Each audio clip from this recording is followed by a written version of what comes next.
Kali ini kita akan membahas mengenai penulisan Alkitab. Sumber berita ini diambilkan dari buku Winnesley yang berjudul Mengenal Alkitab yang diterbitkan oleh Jasperin. Bab 2 berjudul Penyelesaian Alkitab. Sebelum Alkitab ditulis, pada 2500 tahun pertama dari sejarah manusia, tidak ada wahyu yang tertulis, hanya ada instruksi-instruksi lisan Allah. Instruksi lisan yang diwariskan dari generasi ke generasi oleh para leluhur. Fakta ini bisa dibuktikan dari loh-loh batu ukiran yang ditemukan di Mesir dan Babylon. Pada tahun 1901, sebuah tiang hitam ditemukan di Persia yang padanya terukir beberapa hukum dari masa-masa kuno. Beberapa di antaranya serupa dengan hukum Musa, namun ukirannya berusia 5-600 tahun sebelum zaman Musa. Bagaimana Alkitab ditulis? Menurut riset sejarah, bahasa paling awal yang dipakai manusia setelah air bah berasal dari Akkad, disebut bahasa Akkadian. Di dalam Kejadian pasal 2, kemungkinan adalah bahasa Akkadian dan bukan bahasa Ibrani. Mulai sekitar 2000 tahun sebelum Kristus, tulisan Babylon dari suku Sem menggantikan bahasa Akkadian. Jenis penulisan ini dipakai sampai sekitar 600 tahun sebelum Kristus, pada zaman Nebukadnezar berkuasa di Babylon. Ketika Abraham dipanggil Allah ke Kanaan, para ahli sejarah setuju bahwa dia secara alami melepaskan bahasa daerahnya, Babylon dari Sem, dan mengambil bahasa lokal dari Kanaan. Para ahli sejarah berdalil bahwa sebagian besar bahasa Ibrani yang muncul sesudahnya berkembang dari bahasa Kanaan tersebut. Sekitar 600 tahun sebelum Kristus, bangsa Israel ditawan oleh bangsa Babilonia ke Babylon. Secara spontan, mereka melepaskan bahasa Ibrani dan mengadopsi bahasa Aram yang merupakan bahasa Kasdim. Setelah mereka kembali dari penawanan, sejarah memberitahu kita bahwa mereka masih menggunakan bahasa Aram ini. Hanya para nabi yang berbicara dan membaca kitab suci dalam bahasa Ibrani di sinagoga. Banyak ahli sejarah telah menyimpulkan bahwa bahasa yang sehari-hari dipakai oleh Tuhan Yesus untuk berbicara dengan orang-orang kemungkinan adalah bahasa Aram, bukan bahasa Ibrani.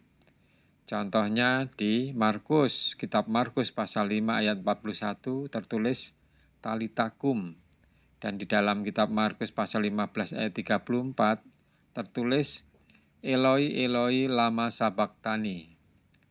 Setelah Kekaisaran Romawi menaklukkan daerah-daerah di sekeliling Laut Tengah dan menyebarkan kebudayaan Yunani kemana-mana, bahasa Yunani menjadi bahasa rakyat umum yang digunakan. Sekarang bahasa-bahasa yang digunakan dalam Alkitab. Bagian utama dari Perjanjian Lama ditulis dalam bahasa Ibrani. Ada 4 bagian yang ditulis dalam bahasa Aram, yaitu di Yeremia 10 ayat 11, di kitab Daniel pasal 2 ayat 4-7 ayat 28, dan kitab Isra pasal 8 ayat 8 sampai dengan pasal 6 ayat 18, dan pasal 7 ayat 12-36. Seluruh Perjanjian Baru ditulis dalam bahasa Yunani. Beberapa kalimat di dalamnya ditulis dalam bahasa Aram. Para penulis Alkitab. Alkitab ada 66 kitab. Para penulis kitab Perjanjian Lama, yaitu 39 kitab, ialah Musa, Yosua, Samuel, Nabi Nathan, Nabi Gad, Yeremia, Isra, Nehemia, Mordekai, Elihu, Daud, Asap, Hemam, Etan, Bani Korah, Salomo, Agur, Lamuel, Nabi Yesaya, Yeskiel, Daniel, Amos, Yunus, Sefanya, Zakaria, Hosea, Yoel, Obadja, Mika, Nahum, Habakuk, Hagai, dan Maleaki. Para penulis kitab Perjanjian Baru ada 20 kitab, ialah Matius, Markus, Lukas, Yohanes, Paulus, Yakobus, Petrus, dan Yudas. Jadi jumlah penulis semuanya ada 40 nama penulis Alkitab dengan berbagai latar belakang penulisnya. Waktu penulisan. Kitab pertama di Alkitab ialah 5 kitab Musa, Pentateuch, ditulis sekitar tahun 1500 sebelum Masehi. Sedang kitab Maleakhi, kitab terakhir dalam Perjanjian Lama, ditulis sekitar 400 sebelum Masehi. Berarti penulisan kitab-kitab dalam Perjanjian Lama memakan waktu sekitar 1100 tahun. Matius, kitab pertama dalam Perjanjian Baru, ditulis antara tahun 37 dan 40 Masehi. Wahyu, kitab terakhir, ditulis tahun 90 Masehi. Perjanjian Baru diselesaikan memakan waktu 50 tahunan. Jadi seluruh Alkitab mencakup sekitar 1500 sampai 1600 tahun lamanya. Pengakuan ahli Alkitab. Sekitar tahun 457 sebelum Masehi, Esra sang ahli Taurat mengumpulkan Pentateuch, Musa, dan semua tulisan yang memiliki otoritas lainnya yang secara umum dikenal di antara umat Allah untuk menjadi berbagai kitab di dalam Perjanjian Lama. Kitab Nehemia dan kitab Maleakhi tidak termasuk sebab kedua kitab ini belum ditulis. Seorang ahli sejarah Josephus dan para ahli sejarah bukan Yahudi lainnya semua mereverifikasi fakta ini. Sekelompok ahli Taurat di antara orang-orang Yahudi yang disebut Sinagoga Agung. Pada tahun 400 sebelum Masehi mereka menyelesaikan pengumpulan semua kitab yang kita miliki dalam Perjanjian Lama hari ini. Jadi, pada tahun 400 sebelum Masehi, penulisan Perjanjian Lama bukan saja sudah selesai, namun juga sudah diakui dan dikenal. Paling lambat sekitar 277 sebelum Masehi ketika terjemahan Septuagint dari Perjanjian Lama ke dalam bahasa Yunani dibuat. Semua kitab dari Perjanjian Lama sudah diakui. Tidak lama setelah Polikarp mati martir, Perjanjian Baru pada dasarnya dipandang sama di antara berbagai gereja. Akan tetapi masih ada perbedaan pendapat mengenai apakah ketujuh kitab ini, yaitu Ibrani, Yakobus, 2 Petrus dan 2 Yohanes, 3 Yohanes, Yudas dan Wahyu, seharusnya dimasukkan apa tidak. Setelah pengujian yang lama di pertemuan pemimpin semua gereja, ketujuh kitab ini diakui sebagai bagian dari Perjanjian Baru pada tahun 397 Masehi di Kartet, Afrika Utara.